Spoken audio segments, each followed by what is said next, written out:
Breaking news చూస్తున్నాం. MLC అభ్యర్థిగా కొణిదెల నాగబాబు పేరు ఖరారైంది. ఎమ్మెల్యేల కోట ఎమ్మెల్సీ ఎన్నికల అభ్యర్థిగా నాగబాబు పేరును ఫైనల్ చేసినట్లు జనసేన ఒక ప్రకటన విడుదల చేసింది. నాగబాబు విషయంలో తొలుత రాజ్యసభకు వెళ్తారంటూ జనసేన లీకులిచ్చింది. అయితే నాగబాబు ఎమ్మెల్సీ తీసుకోవడం లేదని సోషల్ మీడియాలో జోరుగా ప్రచారం జరిగింది. చివరకు ఎమ్మెల్సీగా నాగబాబు పేరు ప్రకటించింది. ఇక దీని సస్పెన్స్ కు తెరతీసిందని కూడా చెప్పొచ్చు.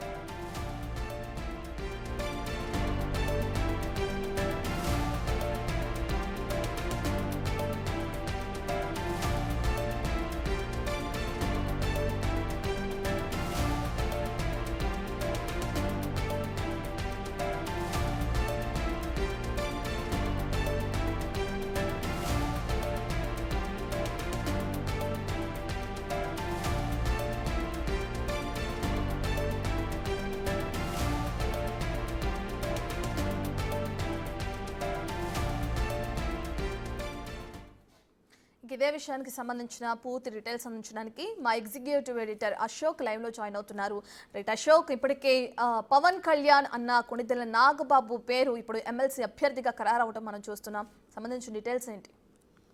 ఎస్, నాగబాబు వ్యవహారం అనేది ఏపీ పాలిటిక్స్లో అనేక ట్విస్టుల మీద ట్విస్టులుగా సాగుతోంది. వాస్తవానికి నాగబాబుని క్యాబినెట్లో తీసుకుంటున్నామని 3 నెలల క్రితమే తెలుగుదేశం పార్టీ అధిష్టానం ఒక ప్రెస్ నోట్ రిలీజ్ చేసింది అఫీషియల్గా. అప్పటి వరకు ఎవరికి కూడా తెలియదు అసలు నాగబాబు క్యాబినెట్లోకి ఎలా వస్తారు, నాగబాబుకి ఎమ్మెల్సీ ఇవ్వబోతున్నారా అన్న ప్రచారం జనసేన పార్టీలో కానీ టీడీపీలో కానీ ఎక్కడా కూడా లేదు.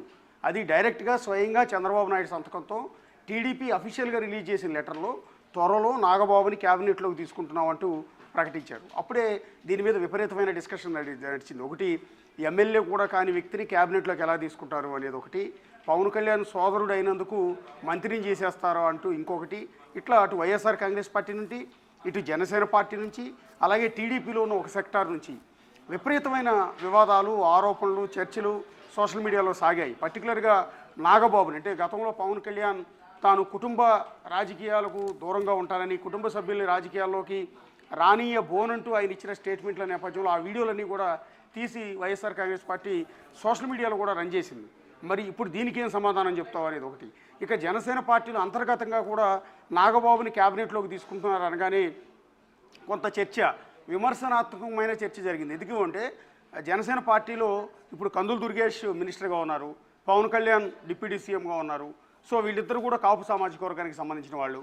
మళ్ళీ ఇప్పుడు నాగబాబును కొత్తగా క్యాబినెట్లోకి తీసుకొస్తే జనసేన పార్టీ తరఫున 21 మంది ఎమ్మెల్యేలు గెలిస్తే వాళ్ళందరినీ కాదని సొంత సోదరుడైన నాగబాబుని తీసుకొచ్చి క్యాబినెట్లోకి అదే సామాజిక వర్గానికి చెందిన వ్యక్తిని ఎలా నియమిస్తారో అంటూ జనసేన పార్టీలో ఒక సెక్టార్ అంతా కూడా విపరీతంగా క్వశ్చన్ చేసే పరిస్థితి వచ్చింది. అలా కాకుండా జనసేన పార్టీలో బీసీలను, ఎస్సీలను మంత్రిగా చేసుంటే బాగుండేది. ఆల్రెడీ 2 కాపులు ఉన్నారు, కమ్మ సామాజిక వర్గం నుంచి ఆయన నాదెళ్ల మనోహర్ ఉన్నారు. సో ఈ నేపథ్యంలో ఒక బీసీని కానీ ఎస్సీని కానీ మంత్రిని చేస్తే బాగుండేదన్న రిక్వెస్ట్లు కూడా పవన్ కళ్యాణ్కి వచ్చాయి. సో ఈ వివాదం అంతా కూడా నడుస్తూ ఉంది. ఇటు నాగబాబుని కొంతమంది యాక్సెప్ట్ చేయట్లేదు. గతంలో నాగబాబు తెలుగుదేశం పార్టీ నేతల మీద కావచ్చు, బాలకృష్ణ మీద కావచ్చు, చంద్రబాబు మీద కావచ్చు, లోకేష్ మీద కావచ్చు, వీళ్ళందరి మీద చేసిన ఆరోపణల వీడియోలన్నింటినీ కూడా వైఎస్ఆర్ కాంగ్రెస్ పార్టీ సోషల్ మీడియాలో విస్తృతంగా ప్రచారం చేసింది. ఈ నేపథ్యంలోనే కొంత పవన్ కళ్యాణ్ వెనక్కి తగ్గారు.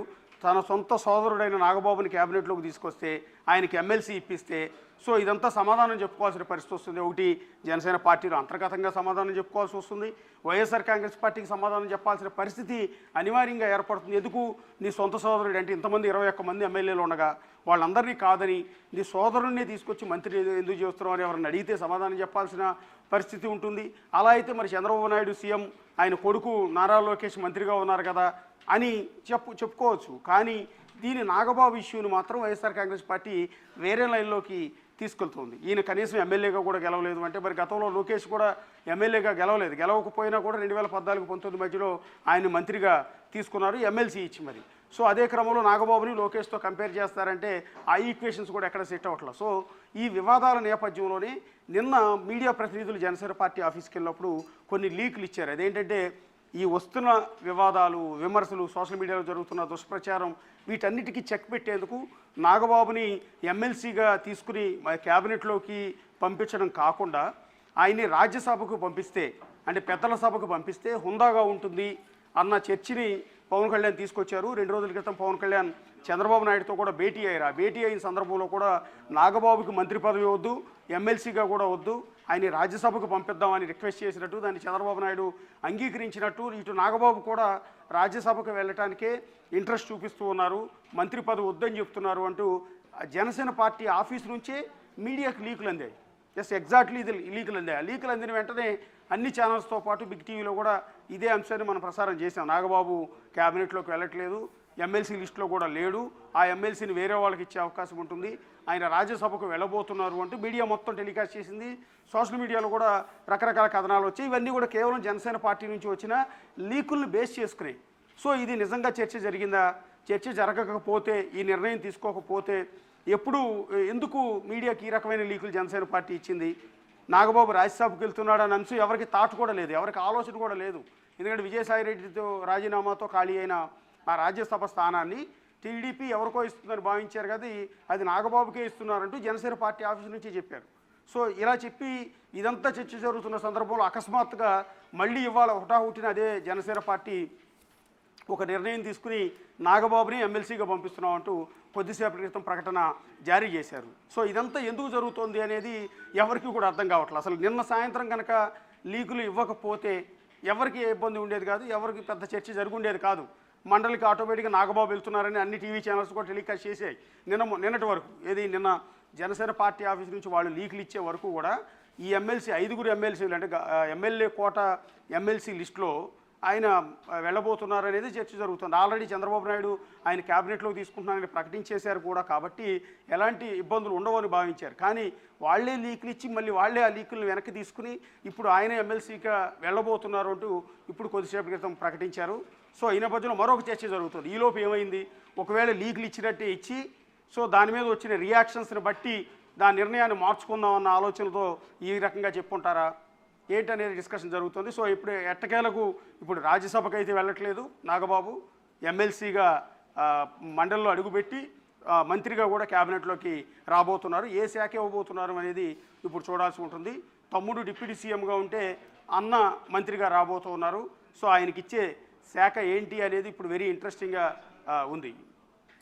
అయితే అశోక్ చూసుకుంటే నిన్నటి దాకా రాజ్యసభకు పంపిస్తారని ప్రచారం జరిగింది. ఇప్పుడు సడన్గా కొత్తగా చూసుకుంటే ఏపీ ఎమ్మెల్సీ ఎన్నికల్లో నాగబాబు ఎంట్రీతో కొత్త ట్విస్ట్ నెలకొందని చెప్పుకోవచ్చు అంటారా? కొత్త ట్విస్ట్ అంటే ఏం లేదు, బేసిక్గా ఇది నిన్నటి వరకు ఎక్కడా లేదు. కాకపోతే కొంత ఆలస్యం అయింది. చంద్రబాబు నాయుడు క్యాబినెట్లోకి తీసుకుంటున్నానని అనౌన్స్ చేసిన తర్వాత 3 నెలలు బ్రేక్ పడింది. ఎందుకు ఇంత డ్రాగ్ అయింది అనేది ఎవరికి కూడా అర్థం కావట్లా.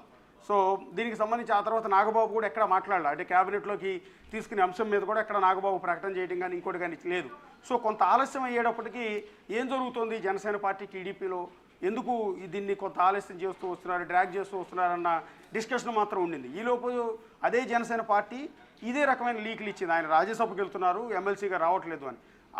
సో దానికి కూడా ఓకే, రాజ్యసభకు వెళ్ళే అవకాశం కూడా ఉంది, యువతకు కూడా వాళ్ళు కూడా సిద్ధపడవచ్చు.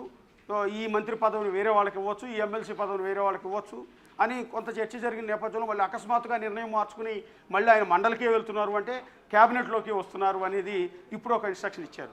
ఇప్పుడు కూడా ఒక ట్విస్ట్ ఉంటుంది, అంటే రేపు సాయంత్రానికి ఈ నిర్ణయం మారిపోయినా కూడా ఆశ్చర్యపోకర్లా. మండలిలోకి అంటే ఎమ్మెల్సీగా నాగబాబు వస్తారు కానీ మంత్రిగా క్యాబినెట్లోకి మాత్రం రాకపోవచ్చు అనే నిర్ణయాన్ని ప్రకటించినా కూడా ఆశ్చర్యపోనక్కర్లే. ఎందుకంటే ఇంతకాలం నాగబాబు విషయంలో జరుగుతున్న ఈ ట్విస్టులు, ఈ పరిణామాల నేపథ్యంలో చూస్తూ ఉంటే ఇప్పుడు మండలిలోకి వస్తారు కానీ మా క్యాబినెట్లోకి రాకపోవచ్చేమో, ఇది ఊహ. సో ఇలాంటి ప్రకటనలు కూడా సాయంత్రంలోపు రావచ్చేమో. Right, thank you Ashok.